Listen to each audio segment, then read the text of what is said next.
Okay, I'm going to explain to you how to use this V-Carve system to carve out a simple logo. There are two programs you need to use. The first one is the editing software, which is called V-Carve Pro 6.5. After you've made your toolpath and you've saved it, you can go into the CNC Shark Control Panel 1.5 to utilize that router and send your code to it and begin to carve. So our first step would be to go online,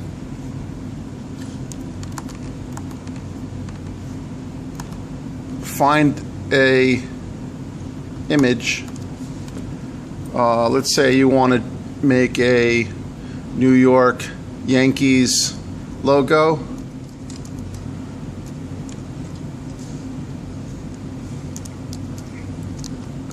It's important to find a logo that's very strong contrast. For example, if it's got gray, such as this area here is gray, you want to avoid it. If you could find something that's black or dark with a white background, that's ideal. So open up the image so it's as large as possible. Hopefully it's in good pixels. It's very high quality, and then just drag it over to the desktop, and then it will appear on the desktop. And this one is called 7402. We'll rename it to NY logo. All right. We can now close or minimize the internet, go into the V-Carve Pro software. Let's do a new one. And let's just make no change right here. So here we have a new file. It's defaulted to the previous setting, which was 16 inches wide, 9 inches in height. Okay, let's change that to 12 inches wide and 9 inches height. It's going to ask you for origin of position, and this is important because this is where you want to have your router bit placed on the piece of wood at the surface of the wood before you start the tool cutting. Okay, if it's set to the bottom left, that's a different setting. Just make sure that you remember that. However, center works best, and I'll show you later how to find the center. Material thickness is 3/4 of an inch, which is standard. All the boards are that thickness, and that's basically it for that. So now we have our work area. What I want to do now is to pull a file, so I click here, import bitmap.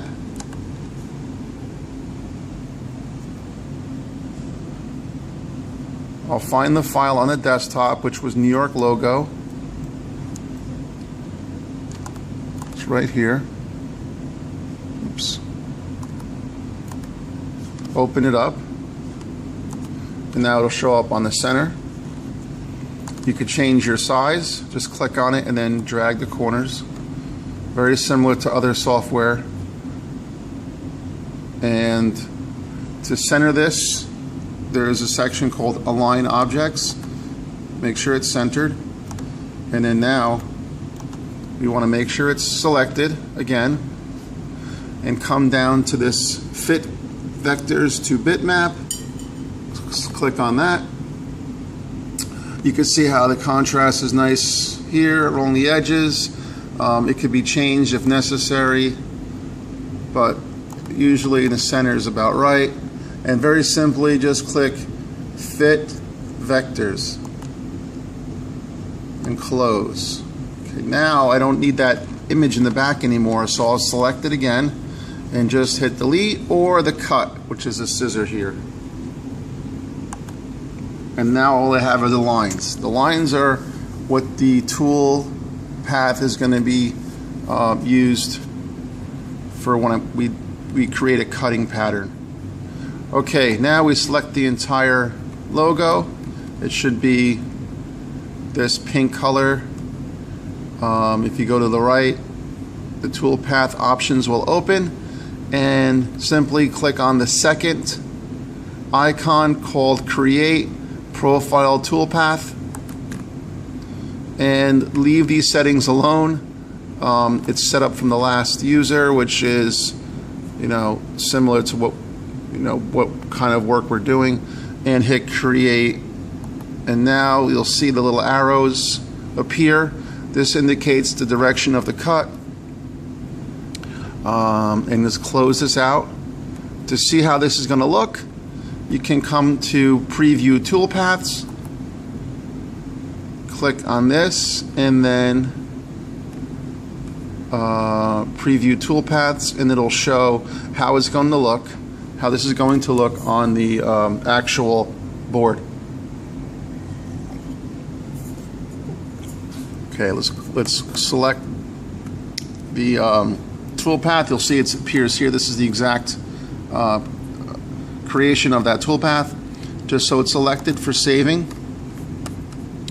Let's come back. We can go back and forth to toggle to the work area. Click on File, Save As. We want to save this as a file through the VCarve Pro, so I'll call it NY.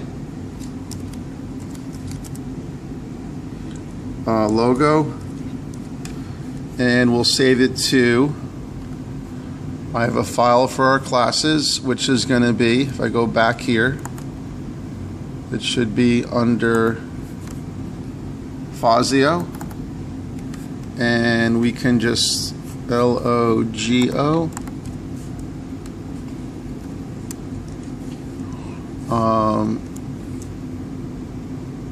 save. It should save. Okay, now that we have our tool path, we're going to go back into this tool menu, which would appear if I slide this over more. So here's a tool path. You need to save this 2 times in this area. The first one would be the one above, this one here, above the disk, and we'll save it again, NY. And when you start typing in the beginning of this file name, you'll see that it had already saved in CRV. CRV is only the edited copy that is only worked on. It doesn't save it as a logo. You must change it to TAP.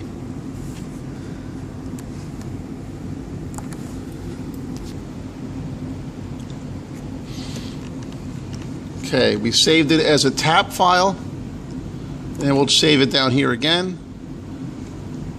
Clicking Save Toolpath File, and it would be again NY, make sure it's there. NY logo, TAP, Toolpath template. Looks like we have 2 files already. This third way of saving will ensure that the code has been created. So save again, replace over it, click yes, and now we have a copy saved of this logo, and the only thing left to do is to work in the Shark, which is this machine here.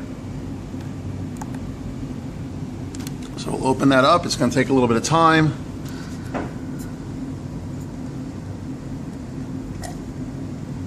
It's going to ask you to update it. Don't update it. There's no need for it.